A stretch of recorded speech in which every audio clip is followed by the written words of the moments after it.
There we go. Clicked on that thing like 5 times. Holy crap. All right, so we'll do the game that you mentioned first. Week 9. And we have to wait for that little countdown timer to start.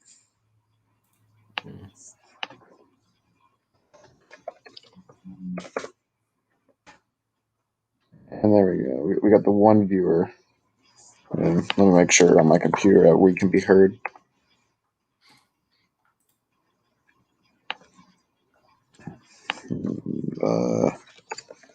Analytics 10. And yeah, can be heard. All right. And we're officially live now. All right. Whatever everyone that will be joining sooner or later or might be watching after live, me and Rams House are going to be seeing what Goff can bring to the Lions in the 2021 season and maybe even the future. And we're just going to be kind of like watching some highlights or good games of his that he's had. Mostly highlights. And yeah.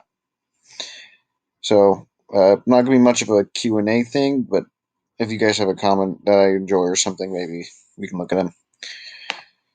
So first, we're going to be starting with Jared Goff's Week 9 game versus the New Orleans Saints.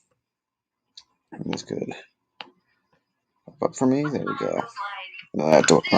Ads. And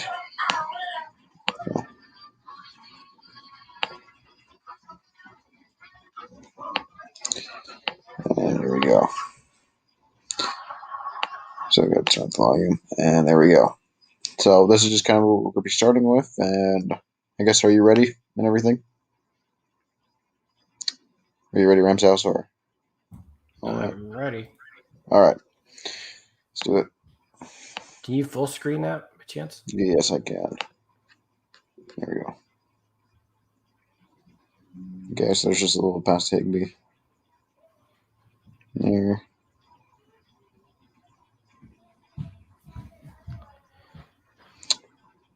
Okay, nice. Yeah, he's this is actually one of the first games he faced some hard adversity on. Yeah. In 2008, they were pretty dominant. I mean, look at that. Good Lord. Yeah. Too bad he can't throw the deep ball, or else Yeah. No, I was like perfect. in stride, never stopped moving. Yeah, it was nice. Yeah. Man, him and Cooks really had a good connection. Him and Cooks were that good connection. I heard Dion mention the other day about trading for Cooks, and I was like, man, they are good together. Mm-hmm. And here's where you could see a byproduct of McVay's offense working well, guys. And that's not really like some kind of mind-blowing offensive genius work. Guys are just getting into the soft parts of the zone, and then Jared's finding them. But look at that. I mean, that was a solid, 25-yard pass, maybe. Mm-hmm.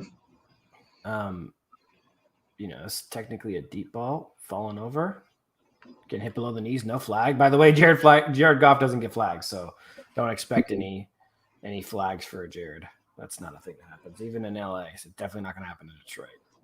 Mm-hmm. Very true. A lot of pressure. That was a freaking 17-yard out, and he right on the dot. Where only he got hit there too. Yeah, he said 42. Nice underneath. See, that's what they used to do. The underneath options, the second and 25s was 12 yards out.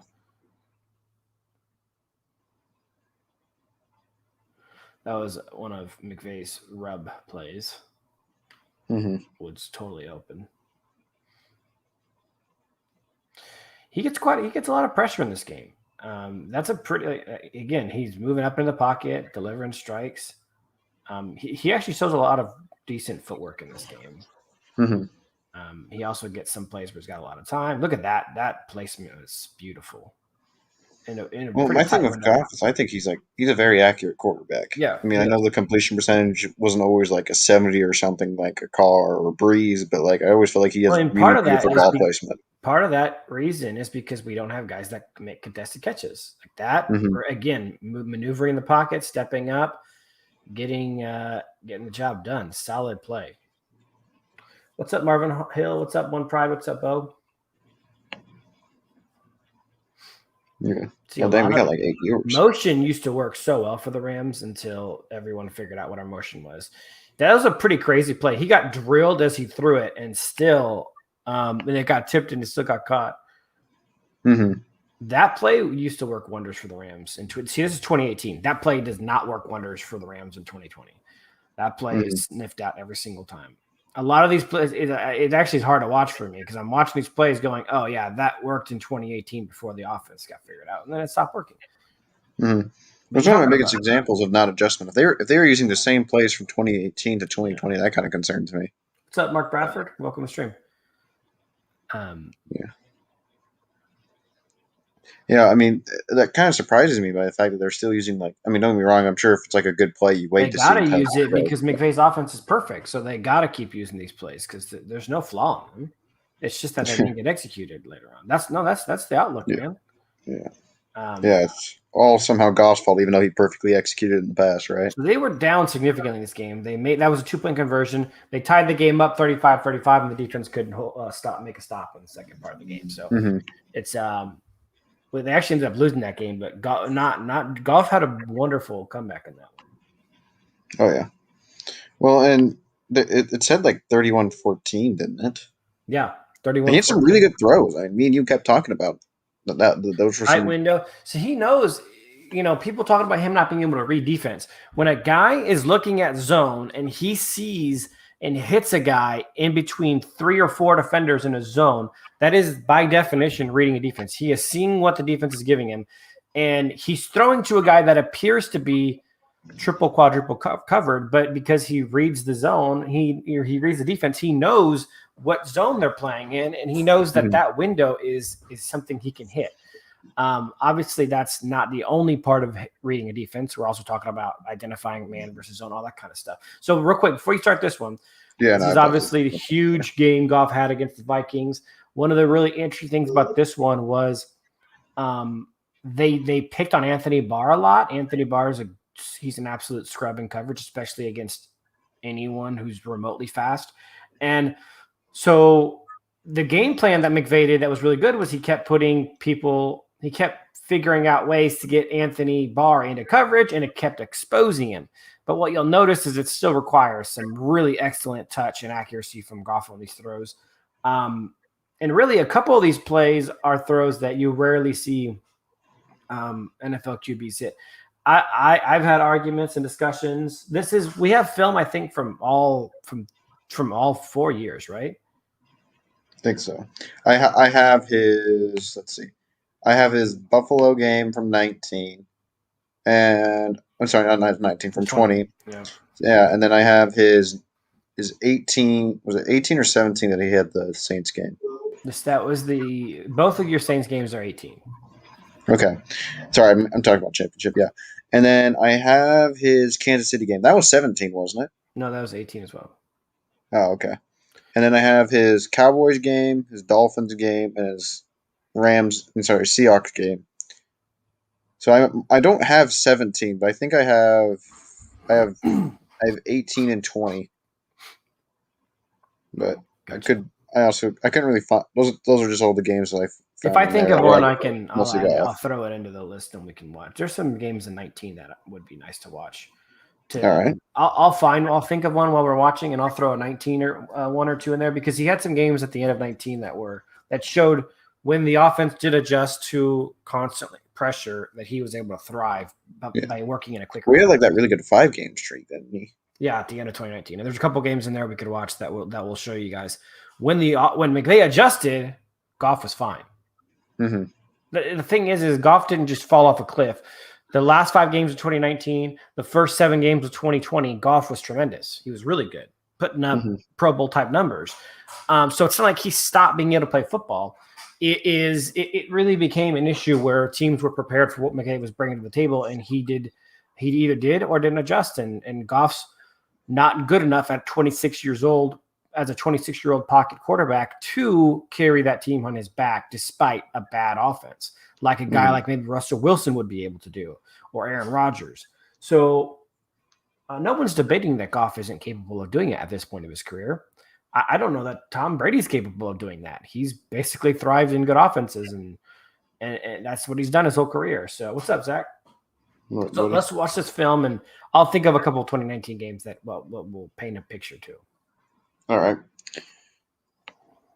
All right. So this is argue. This is what I would argue. This in case Kansas City and were his best games in the regular season. Yeah, that's fair. Plenty of time, easy crossing route, nothing crazy. Mm-hmm. Play action. See, he Oh, now likes he's so to much more roll. dominant. He likes to roll out. He doesn't like play action staying in the pocket. When he does play action, he loves to roll out. He's actually really good at throwing on the run. He's really good at leaving the pocket. In fact, in 2018, he had the #1 passer rating in the NFL leaving the pocket, and in large Yeah. part due to the fact that he did all those rollouts. Mm-hmm. Even a throw like that, I mean, he throws before Gurley's even open, just trusting Mm-hmm. that Gurley will get around Anthony Barr, and it's a tight window. The all 22 film from the quarterback angle is beautiful. Like, this is just, again, this is 2018. We've seen two real deep balls, like 30 plus Mm-hmm. yards. They were both perfect, in stride, no questions asked. Yeah. And that's The something idea, Stafford always kind of struggled with. I feel like he would nail like a 90-yard ball, except it would be kind of like something the receiver would have to reach for or jump for.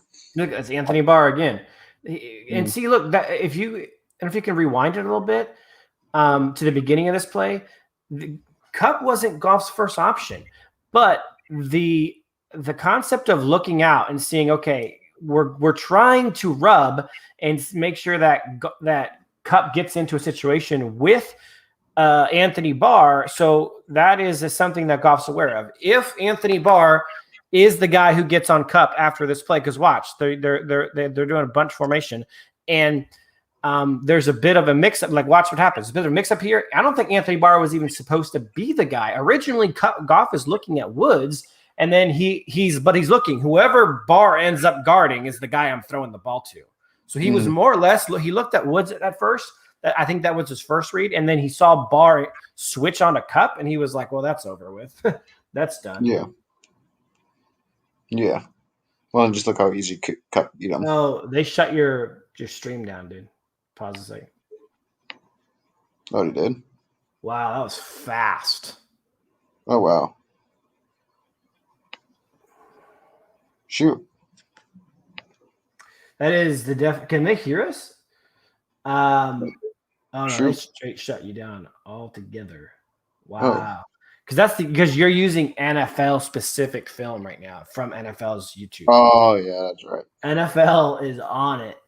Yikes. Mm-hmm. Is your stream down? They can't hear us, can they? They probably, I don't think they can hear us.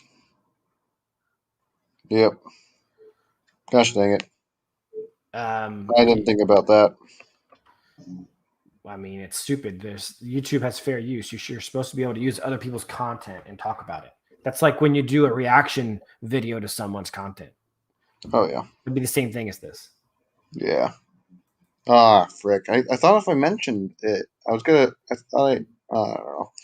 I thought if you mentioned like the YouTuber or the content, then it'd be fine. I thought that's what it said in the fair use or whatever, but it is, but they don't care. If you have enough money, they'll just enforce whatever. Wow.